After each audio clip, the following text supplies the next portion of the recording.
मंगलम भगवान वीरो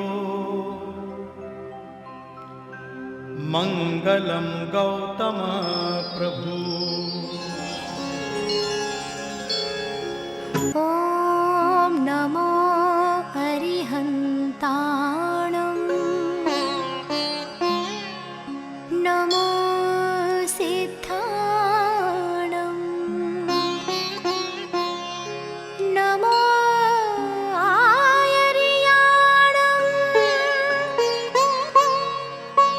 नमो वचायाणं नमो लोये सवसाहु। Jai Jinendra and welcome to Mangalam. Today we are very proud to present to you our 101st episode. On this occasion of Paryushan Parva, we bring to you a revolutionary Jain saint, Tarun Sagarji Maharaj, and his lectures. He has been revolutionizing the thinking of all the Jains and non-Jains equally around the world. He is well known and we would like to present his lectures in this series. The lectures are in Hindi, but I'm sure you will enjoy them. After that, we will have global Jain news, and in the end, we will see a performance by our youths. So stay tuned.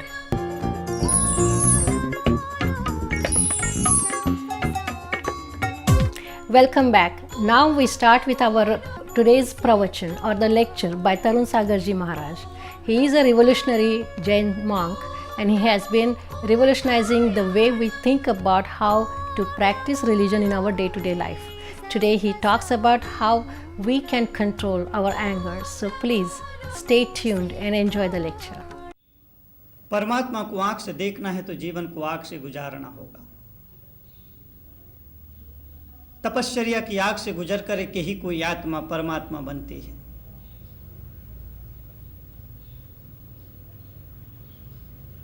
जिसे पकना है उसे तपना जरूरी है,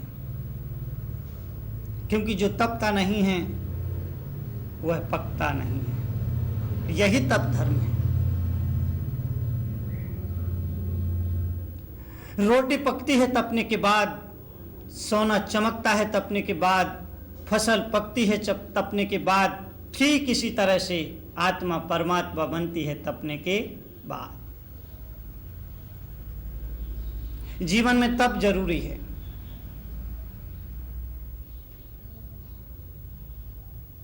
सोना जब तक तपता नहीं है तब तक उसका निखार और उसका मूल्य सामने नहीं आता है।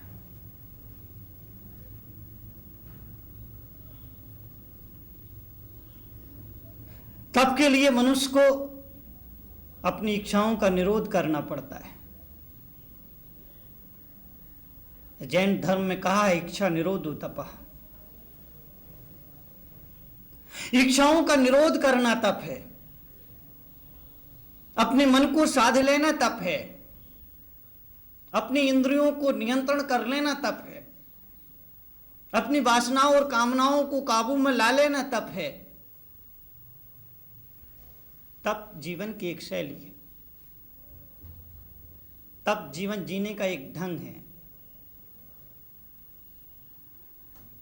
व्यक्ति किसी भी क्षेत्र में उन्नति करना चाहता हो, चाहे वो सामाजिक हो, चाहे वो आध्यात्मिक हो, चाहे वो शैक्षणिक हो, चाहे वो राजनीतिक हो, हर क्षेत्र में तप करना जरूरी होता है। तप यानी अभ्यास, तप यानी वैराग्य, तप यानी अपने आप पर लौट आना। अगर व्यक्ति के जीवन में तप ना हो तो उसका पतन है। अगर व्यक्ति के जीवन में तप है तो उसकी तपश्चर्या सार्थक होती है।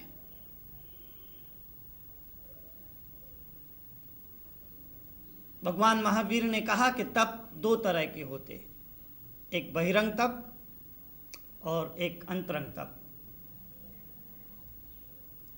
आदमी भीतर से भी तपे, बाहर से भी तपे, तब निखर करके वो सोना बनता है, तब निखर करके वो कंचन बनता है। अगर कोई सोना आग में जाने से डरे तो वो समझ लेना कंचन नहीं बन सकता है और वो दुनिया में बहुमूल्य नहीं हो सकता है। लोग उसे अपने सिर आंखों पर बिठा करके नहीं रख सकते।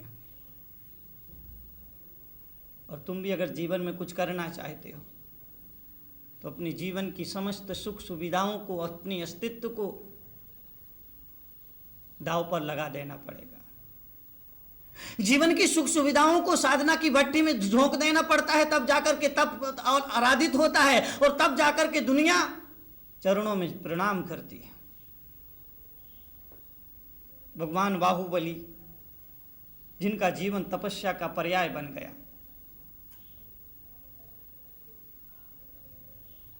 ऋषभदेव के पुत्र होने के नाते चक्रवर्ती भरत और भगवान बाहुबली के बीच में सगे भाई थे, लेकिन भाई भाई के बीच में युद्ध हो जाता है अधिकारों को लेकर के, सत्ता को लेकर के। चक्रवर्ती भरत दिग्विजय के लिए निकलता है। 60,000 वर्ष की यात्रा के पश्चात सारे 6 खंड के लोगों पर विजय यात्रा करके जब वापिस अयोध्या लौटता है तो चक्र रत्न दरवाजे पर खड़ा हो जाता है, प्रवेश नहीं करता है। प्रतीत होता है, मालूम पड़ता है कि अभी और किसी को जीतना बाकी है। चक्रवर्ती भरत ने कहा, अब कौन बचा? सभी दिशाओं को मैंने जीत लिया है, सभी राजाओं ने, महाराजाओं ने, नरेशों ने मेरे चरणों में प्रणाम करके अब मेरी अधीनता स्वीकार कर ली है। अब जीतने के लिए कौन बचा? अब कौन है जिस पर मुझे विजय करना प्राप्त बाकी है? तब मंत्री ने कहा कि महाराज, बाहर वालों को तो आपने जीत लिया है, लेकिन घर वालों को जीतना बाकी है।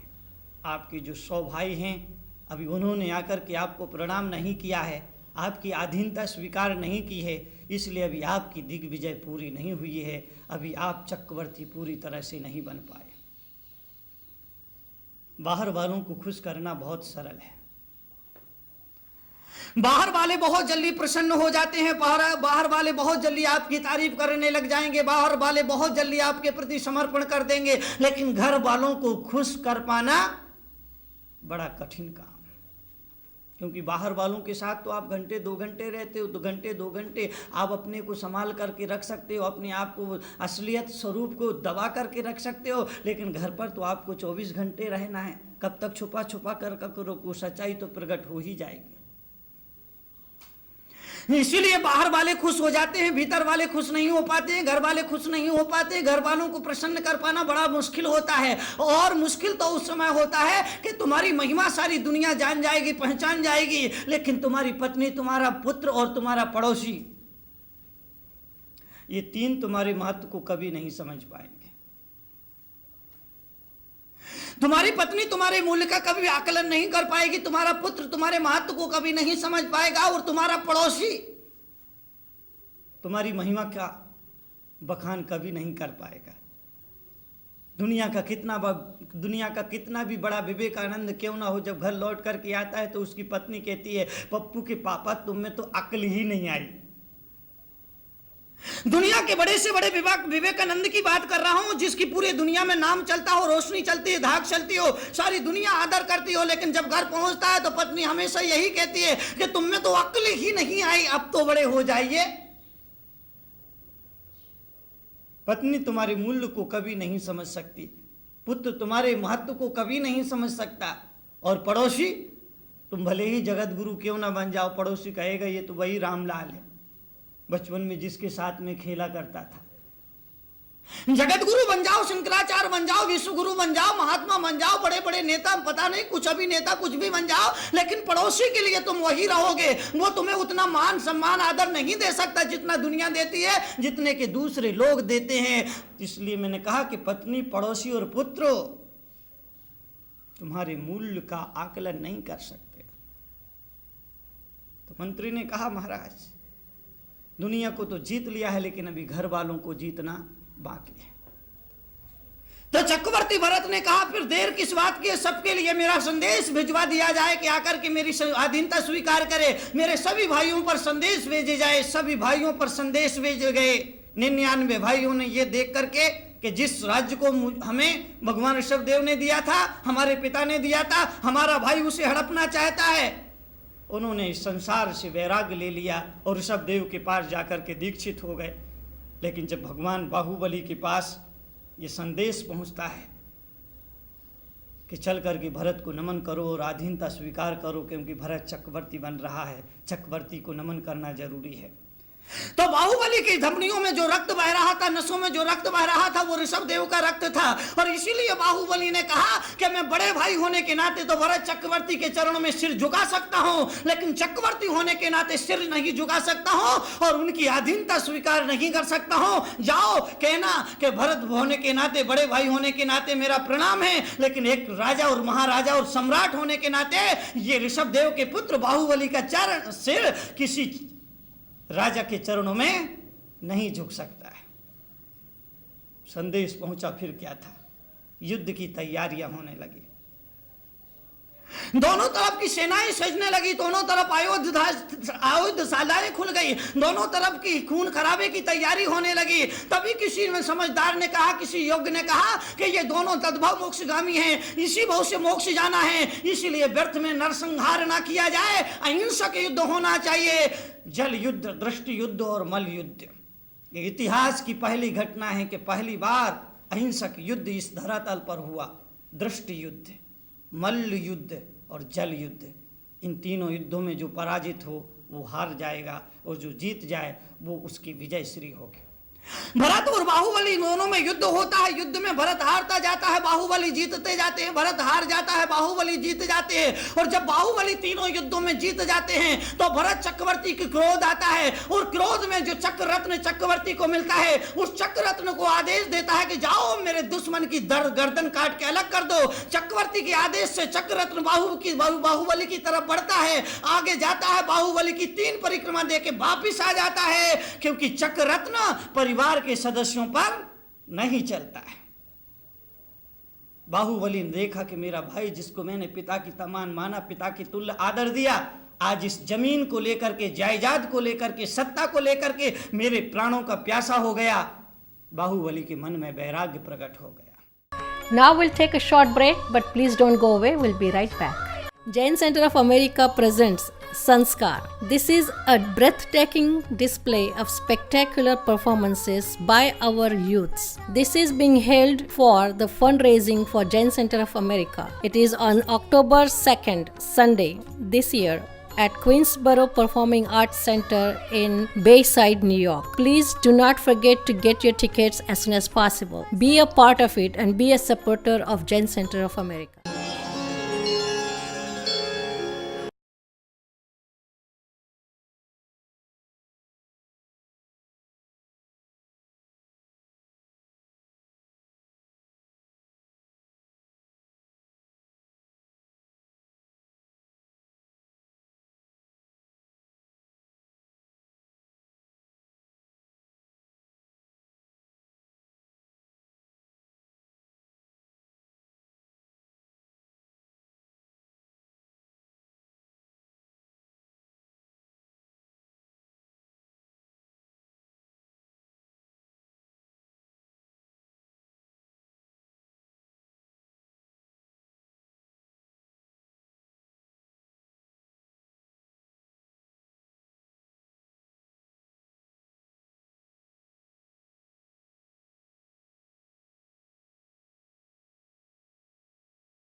Welcome back. Now we'll go towards the second part of the lecture. So enjoy. और वैरागी हो जाते हैं, दीक्षा ले लेते हैं और दीक्षा के साथ संकल्प करते हैं, मैं 1 वर्ष तक तप करूंगा। और 1 वर्ष तक निरंतर तप में संलग्न रहते हैं। अपनी विकारों को, अपनी कसायों को, अपनी विकृतियों को, अपने कर्मों के आवरण को हटाते रहते हैं, हटाते रहते हैं। 1 वर्ष के पश्चात उन्हें कैवल्य मिलता है, उनके जीवन में बोधि घटित होती है, उन्हें समाधि मिलती है।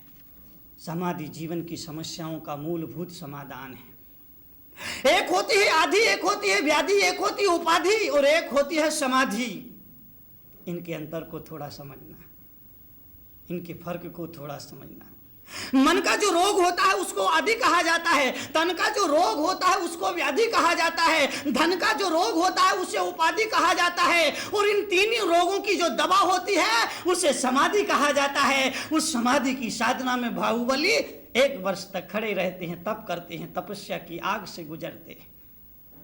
हाँ, सारी दुनिया में, सारे ब्रह्मांड में, सारी मनुष्य जाति में आदि व्याधि और उपाधि की रोगों से पूरी मानवता पीड़ित है।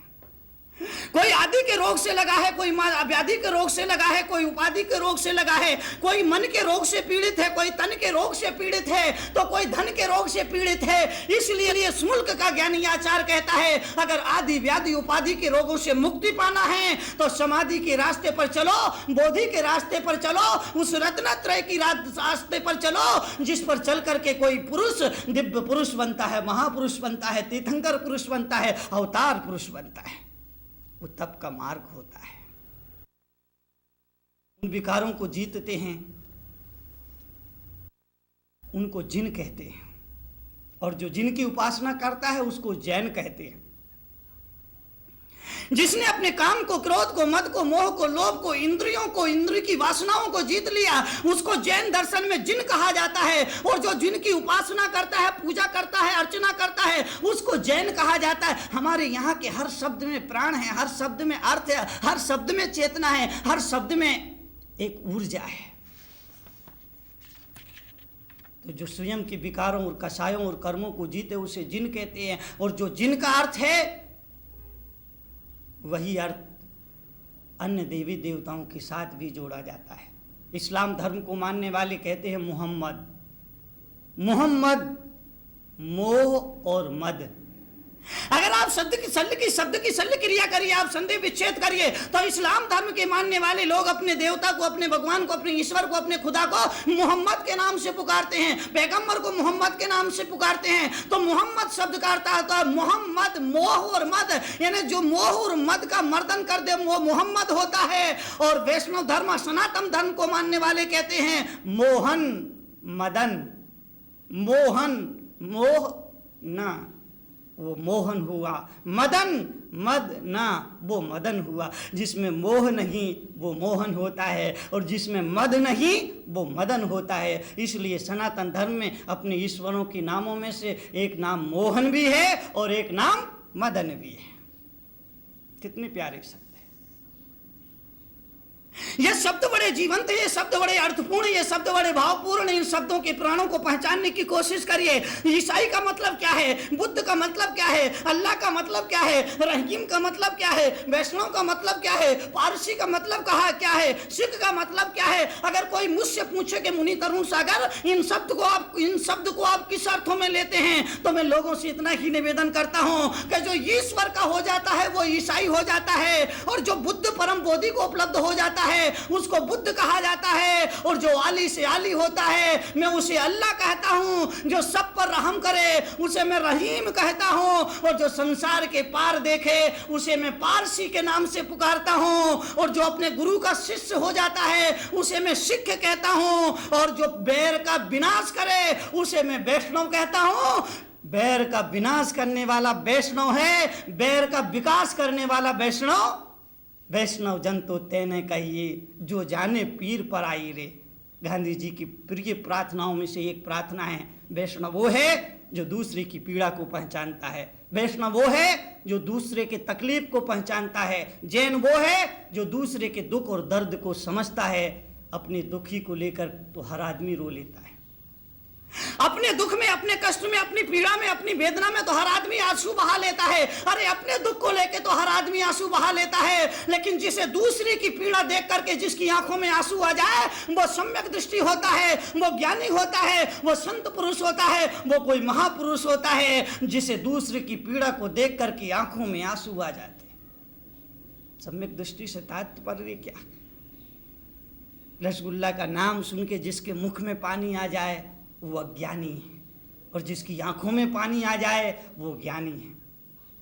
रसगुल्ला का नाम सुन करके, गुलाब जामुन का नाम सुन करके, राजभोग का नाम सुन करके जिसके मुख में पानी आ जाए, वो लाल टपकने लगे, समझ लेना वो अज्ञानी जीव है। और जिसकी आंखों में पानी आ जाए कि हे भगवान, ये दुनिया भर के भोग भोगते अनंत काल व्यतीत हो गया, तब भी मेरा मन तृप्त ना हुआ, तब भी मेरी वासना तृप्त ना हुई, और कब तक इन भोगों में ये मन ललचाता रहेगा, अब नहीं चाहिए। तो अज्ञानी के मुख में पानी आता है और ज्ञानी की आंखों में, आंसू में पानी आ जाया करता है, वो ज्ञानी होता है।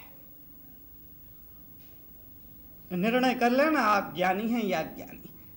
अपने दुख के लिए रो रहे हो तो आप अज्ञानी हैं, और दूसरे की पीड़ा में अगर आपकी आंखों में आंसू आ जाए तो आप ज्ञानी हैं। अपनों को तो सभी जगह दे देते हैं, किसी अजनबी के लिए दिल में जगह बने तो समझ लेना कि कहीं ना कहीं अतिथि के प्रति तुम्हारे मन में आदर और स्वागत की भावना है, तो तब बाहुबली करते हैं। और 1 वर्ष की निरंतर साधना के पश्चात उन्हें बोधि मिलती है, समाधि मिलती है। याद रखना, एक जन्म की साधना से मुक्ति मिल जाए, प्रभु मिल जाए, कोई जरूरी नहीं है। भगवान ऋषभदेव मुनि दीक्षा लेकर के जब तप करने के लिए जाते हैं, 1000 वर्ष तप करके मुक्ति को प्राप्त करते हैं, कैवल्य को प्राप्त करते हैं। 1000 वर्ष की साधना करने के बाद उन्हें मोक्ष मिलता है, उन्हें कैवल्य मिलता है, उन्हें समाधि मिलती है। भगवान महावीर 12 वर्ष की निरंतर साधना करने के बाद कैवल्य को प्राप्त करते हैं। भगवान बाहुबली 1 वर्ष की साधना के पश्चात कैवल्य को पाते हैं। तीर्थंकर को 1000 साल लग जाते हैं, महावीर को 12 साल लग जाते हैं, बाहुबली को 1 वर्ष लग जाता है। और चक्रवर्ती भरत जब जीवन के अंत में संन्यास लेते हैं तो दीक्षा लेते ही उन्हें केवल ज्ञान होता है, 48 मिनट में ही उन्हें समाधि लग जाती है और बोधि मिल जाती है, मुक्ति मिल जाती है। अगर तीर्थंकर ऋषभदेव जैसों को 1000 वर्ष लग गए तो तुम्हारे जैसे लोगों को तो 1000 जिंदगी भी लग जाए तब भी कम है। अगर ऋषभदेव जैसे, महावीर जैसे महापुरुषों को, दिव्य पुरुषों को, तद्भव मोक्षगामी को अगर उस केवल की समाधि और बोधि के लिए अगर 12 साल 1000 साल लग सकते हैं, तो तुम्हारे जैसे अदने साधारण से नन्हे मुन्ने लोगों के लिए, जिनकी शक्ति और सामर्थ्य बहुत संतुलित है, उनके लिए तो 1000 जिंदगी भी लग जाए तब भी कम समझना चाहिए, तब भी बहुत थोड़ा है। उस मन की शुद्धि के लिए, जीवन की शुद्धि के लिए, वचन की शुद्धि के लिए जीवन नहीं जिंदगी लग जाया करती है, तब जाकर के मन वचन काय की शुद्धि होती है। लेकिन तुम्हारी शुद्धि तो बहुत जल्दी होती है। लोग मुझे आहार देने के लिए चौकों में आते हैं, आहार देने के लिए चौकी में प्रवेश करते हैं और कहते हैं, स्वामी मन शुद्धि, वचन शुद्धि, काय शुद्धि, आहार जल शुद्ध है, हो गई शुद्धि। ये केवल वाचनिक शुद्धि है, ये मन की शुद्धि नहीं है। मन वचन काय की शुद्धि बोलने से शुद्धि नहीं होती है। उस शुद्धि के लिए तप चाहिए, उस शुद्धि के लिए तपस्या चाहिए, उस शुद्धि के लिए अपने आप को साधना की भट्टी में झोंक देना पड़ेगा। इसलिए जीवन में तप अपनाओ, 12 तप, अंतरंग तप, बहिरंग तप, भोजन ना करना भी एक तप है। पर्यूषण पर्व में एकासन करते हैं, बेला करते हैं, तेला करते हैं, चौविहार करते हैं, रात्रि में भोजन सर्वथा निषिद्ध होता है, पूजा पाठ करते हैं, क्रोध नहीं करते हैं, अहंकार नहीं करते। ये तप की विविध स्वरूप है। एक व्यक्ति है वो उपवास करके तप करता है, एक व्यक्ति की इतनी सामर्थ्य नहीं है कि 24 घंटे भोजन छोड़ दे, वो भूख से थोड़ा कम खाता है। महावीर ने कहा वो भी तप है।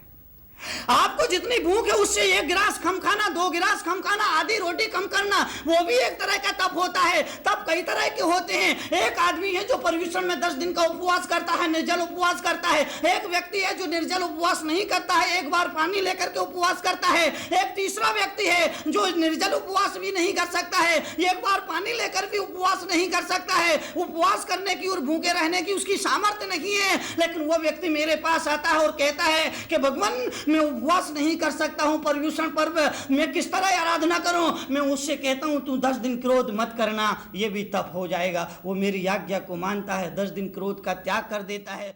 Now it is time for another break, but please don't go away. We'll be right back with the Global Jain News. Jain Center of America presents Sanskar. This is a breathtaking display of spectacular performances by our youths. This is being held for the fundraising for Jain Center of America. It is on October 2nd, Sunday, this year, at Queensboro Performing Arts Center in Bayside, New York. Please do not forget to get your tickets as soon as possible. Be a part of it and be a supporter of Jain Center of America.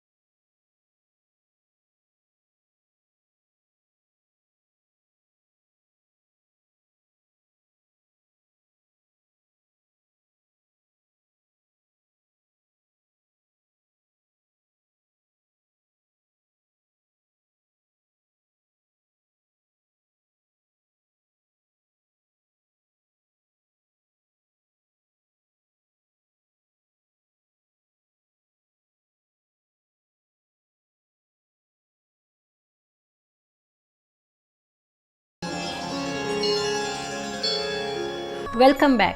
Now, our host Rishabh Mehta will present to you the Global Jain News, and after that, we'll meet our youngsters in a performance of the dance. Jai Jinandra and welcome to Global Jain News. I am your host Rishabh Mehta. The 16th Biennial Jaina Convention was held at Houston and was a huge success. The event was attended by more than 2,800 Jains. Jaina, founded in 1983, is a federation of more than 80 North American Jain centers. The event was held at George Brown Convention Center from July 1st to July 4th. The conference theme was Live and Help Live.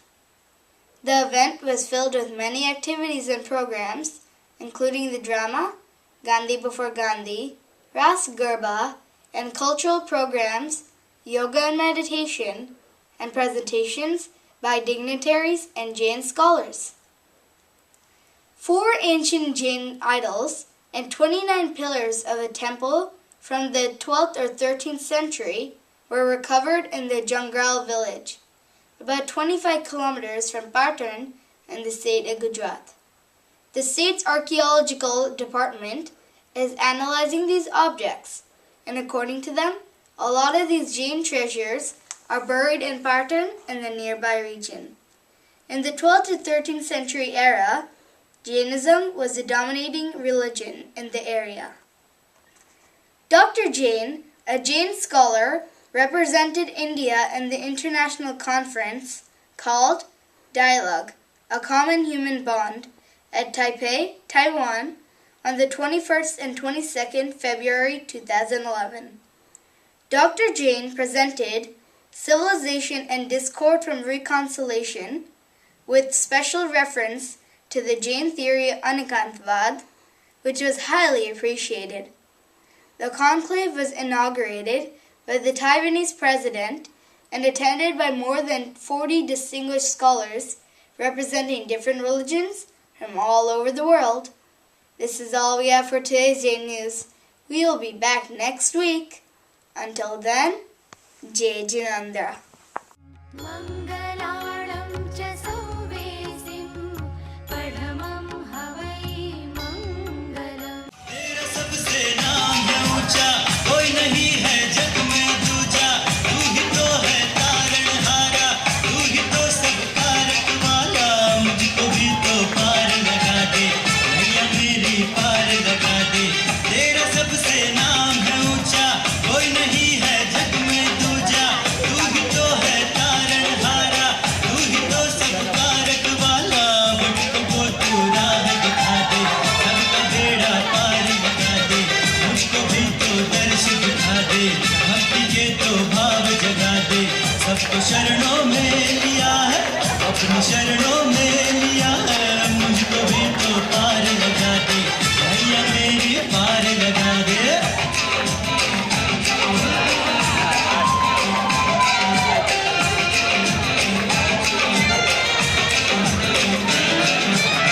जन्म से भटके हुए हैं, मोह में अटके हुए हैं। आसमन में प्यास मन में, भक्ति के तू भाव भर दे। आसमन में प्यास मन में, भक्ति के तू भाव भर दे। कोई तेरे द्वार आया, खाली झोली साथ लाया। अब तो सबकी झोली भर दे, स्नेह का सागर लुटा दे। मुझको भी तो पार लगा दे, भैया मेरी पार लगा दे।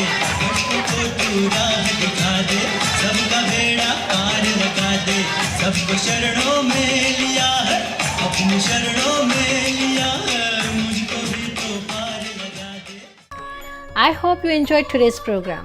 We'll be back next week. But until then, we would like to hear from you, so please write to us at mangalamshow@gmail.com. Do visit us at mangalamshow.com. Until next time, Jai Jinendra.